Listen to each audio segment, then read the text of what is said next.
একেবারে বাংলাদেশের বুকে এসে নামবে আমেরিকার ফাইটার জেট।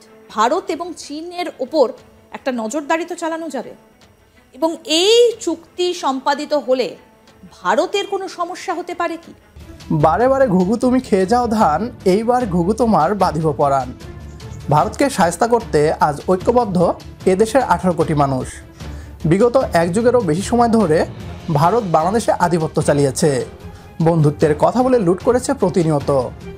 একতরফা সুবিধা নিয়েছে ভারত, বিনিময়ে সীমান্তে বাংলাদেশিদের পাখির মতো গুলি করত, কাঁটাতারে ঝুলিয়ে রাখত ফেলানিকে, আর ভারত বাংলাদেশের অভিন্ন নদীর পানি ছেড়ে দিয়ে বন্যায় ডুবাতো বাংলাদেশকে। এটা কেমন বন্ধুত্বের নমুনা আমাদের জানা নেই। আসলে ভারত বন্ধুত্বের মুখোশ পরে শত্রুর চেয়েও বেশি ক্ষতি করেছে বাংলাদেশের। এখন বদলে গেছে সেই সময়, ভারতকে আর এক চুলো ছাড় দেওয়া হবে না। এজন্য ভারতকে বয়কট করে বৃদ্ধি করতে হবে সামরিক শক্তি, আর সে পথেই চলছে ডক্টর ইউনূসের সরকার। সামরিক শক্তি বৃদ্ধি করতে খুব শীঘ্রই চুক্তি হচ্ছে চীন ও আমেরিকার সাথে। এর ফলে রাতের ঘুম হারাম হয়ে গিয়েছে নরেন্দ্র মোদী এবং গদি মিডিয়ার। কী বলছে পশ্চিমবাংলার মিডিয়া, আর শুনতা দেখি। অনুরোধ করছি ভিডিওটি শেষ পর্যন্ত দেখার জন্য, কেননা ভিডিওর শেষ অংশে পশ্চিমবাংলার মিডিয়ার চাপাবাজির দাঁতভাঙ্গা জবাব দিব আমরা। আগামী 26শে মার্চ চীন যাচ্ছেন মোহাম্মদ ইউনূস, কিন্তু তার আগেই বাংলাদেশের বুকে দুটো গুরুত্বপূর্ণ চুক্তি এবার স্বাক্ষর হতে চলেছে, এবং এই চুক্তিগুলো যদি স্বাক্ষর হয় তাহলে বাংলাদেশ আমেরিকার কাছে একেবারে উন্মুক্ত ভূমিতে পরিণত হবে। কিন্তু কেন বাংলাদেশকে উন্মুক্ত ভূমি বানানোর জন্য একটা টার্গেট করা হচ্ছে, তার জন্য বেশ কয়েকটা গুরুত্বপূর্ণ বিষয় কিন্তু উঠে আসছে। তার কারণ, বাংলাদেশ যেখানে অবস্থিত, আপনাদের সেন্ট মার্টিনস দ্বীপের কথা আগেই বলেছিলাম, তাহলে বাংলাদেশে বসে ভারত এবং চীনের ওপর একটা নজরদারি তো চালানো যাবে। আর এই চুক্তি যদি সম্পাদিত হয় তাহলে একেবারে বাংলাদেশের বুকে এসে নামবে আমেরিকার ফাইটার জেট। কি এই দুটো চুক্তি, কেন এই দুটো চুক্তি এই মুহূর্তে বাংলাদেশের কাছে এতটা তাৎপর্যপূর্ণ, এবং এই চুক্তি সম্পাদিত হলে ভারতের কোনো সমস্যা হতে পারে কি? আমরা এই সমগ্র বিষয় এবং প্রেক্ষাপট নিয়ে আলোচনা করব। বাংলাদেশের বিশিষ্ট আইনজীবী নিঝুম মজুমদার আমাদের সঙ্গে সরাসরি রয়েছেন। দাদা, আপনাকে স্বাগত জানাই আজ তাক বাংলায়। 26 তারিখ চীন সফরে যাওয়ার আগে মোহাম্মদ ইউনূস চাইছেন এই দুটো চুক্তি সম্পন্ন করতে। কি এই দুটো চুক্তি, এবং এই দুটো চুক্তি হলে কোথায় সমস্যা হবে, জানতে চাইবো আপনার কাছে। বাংলাদেশ আওয়ামী লীগ যখন তাদের কাছে মার্কিন যুক্তরাষ্ট্র অনেকবার এই ব্যাপারে রিকোয়েস্ট করেছে, বলেছে, এই চুক্তির ব্যাপারে পুশ করেছে, রাষ্ট্র তখন এই ব্যাপারগুলো এড়িয়ে গেছে বা পিছিয়েছে, নানানভাবে তারা এই চুক্তি করতে রাজি হয়নি।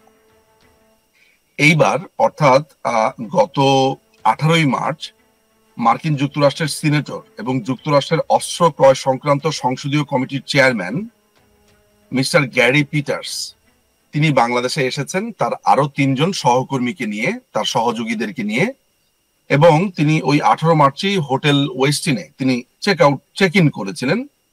দখলদার বাহিনীর প্রধান ইউনূসের সাথে কথা বলেছে বলে আমরা দেখেছি, ইত্যাদি তারা করেছে, এবং দুটো চুক্তি নিয়ে আলোচনা হয়েছে, যেটা এখন সাইনের দ্বার প্রান্তে বলেও আমরা জানতে পেরেছি। প্রশ্ন এসেছে যে এই চুক্তিটা কি বা কি হচ্ছে, এটা প্রতিবেশী দেশের, অন্যান্য দেশের কোনো ধরনের সমস্যা হতে পারে কিনা, মাথা ব্যথার কারণ হতে পারে কিনা।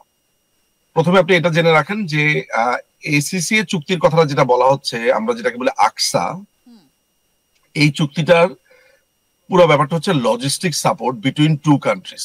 লজিস্টিক সাপোর্টটা কি, সেটা হচ্ছে যে এটা বোথ কান্ট্রিজ এর জন্য, অর্থাৎ আমেরিকা এবং বাংলাদেশ, আমেরিকা এবং বাংলাদেশের জন্য এমন একটা সাপোর্ট যেখানে হচ্ছে যে কোনো সময় কোনো মার্কিন বিমান চাইলে বাংলাদেশে বন্দর ব্যবহার করতে পারবে, বাংলাদেশে যে পোর্ট গুলো আছে সেগুলো ব্যবহার করতে পারবে। এবং ধরা যাক যে, আমি একটা ছোট্ট উদাহরণ দিয়ে বলি, ধরা যাক যে এই অঞ্চলে চায়নার সাথে আমেরিকার একটা যুদ্ধ বেঁধে গেল, কেমন, এখন তাদের কোনো একটা যুদ্ধ বিমানের খুব জরুরিভাবে অবতরণ করা প্রয়োজন বাংলাদেশের ভূখণ্ডে, এটা তারা করতে পারবে। তাদের জ্বালানি প্রয়োজন, সেই জ্বালানিটাও তারা নিতে পারবে। এবং একই সাথে এই চুক্তি বলছে যে নানান ধরনের গোয়েন্দা তথ্য তারা আদান প্রদান করতে পারবে, যেটা এই চুক্তির ভেতরে কিছু টার্মস এন্ড কন্ডিশনের মধ্য দিয়ে তারা এটা সিগনেচার করবে। ফলে বাংলাদেশের ভূখণ্ড ব্যবহার করবার অনুমতি, মাথায় রাখবেন, শুধু ভূখণ্ড যে ব্যবহার করছে তা না, সেখানে যে লজিস্টিক সাপোর্ট বলতে ফুয়েল, খুবই ইম্পর্টেন্ট একটা ব্যাপার। পোর্টে পার্ক করে রাখা একটা সুনির্দিষ্ট সময় পর্যন্ত, বা সেখানে পার্কিং রাখা, বা সেই বিমানটাকে এখন রেস্ট প্রয়োজন, এটার মেরামত প্রয়োজন, সেইটার জন্য আপনার কিন্তু পোর্ট ব্যবহার করতে পারবে। হুইচ ইজ কোন একটা দেশের যুদ্ধের ক্ষেত্রে বাংলাদেশ ওই পার্টিকে এইভাবে সাহায্য করছে। মানে এবার তো তাহলে বাংলাদেশ একেবারে উন্মুক্ত হয়ে যাচ্ছে আমেরিকার জন্য। পশ্চিমবাংলার মিডিয়াকে বলতে চাই, আমরা ভারতীয় আধিপত্য থেকে মুক্ত হয়েছি, আমেরিকা কিংবা চীনের আধিপত্য মেনে নেওয়ার জন্য নয়। বাংলাদেশকে নিয়ে ভারতের না ভাবলেও চলবে। এতদিন ভারত বাংলাদেশের সাথে কি করেছে সেটা আমাদের কারোরই অজানা নয়। আজ বাংলাদেশের জন্য ভারতের কত মায়া কান্না, আহা! অবস্থা দেখে মনে হয় বাংলাদেশের ভালোর জন্য ভারত কত চিন্তা করে। পশ্চিমবাংলার মিডিয়াকে বলতে চাই, বাংলাদেশের জনগণ সবাই বাচ্চা শিশু নয় যে আপনারা যা বুঝাবেন আমরা সেটাই বুঝবো। ভারত বাংলাদেশের কতটা ভালো চায় সেটা এদেশের মানুষ ভালো করেই জানে।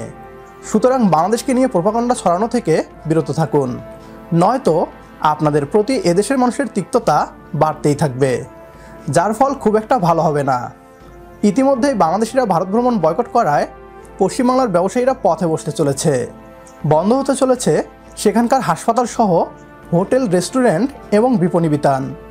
এগুলো আমাদের মুখের কথা নয়, বরং পশ্চিমবাংলার ব্যবসায়ীরাই বলছে। আমাদের একটাই কথা, ভারতকে বিন্দু পরিমাণ ছাড় দেওয়া হবে না, বাংলাদেশকে চোখ রাঙালে দেয়া হবে যথাযথ জবাব। একমত হলে কমেন্ট বক্সে ইয়েস লিখে জানিয়ে দিন আমাদের। সেই সাথে ভিডিও শেয়ার করে দেখার সুযোগ করে দিন আপনার বন্ধুদের। পরবর্তী ভিডিও দেখার আমন্ত্রণ জানিয়ে বিদায় নিচ্ছি আজ। আল্লাহ হাফেজ।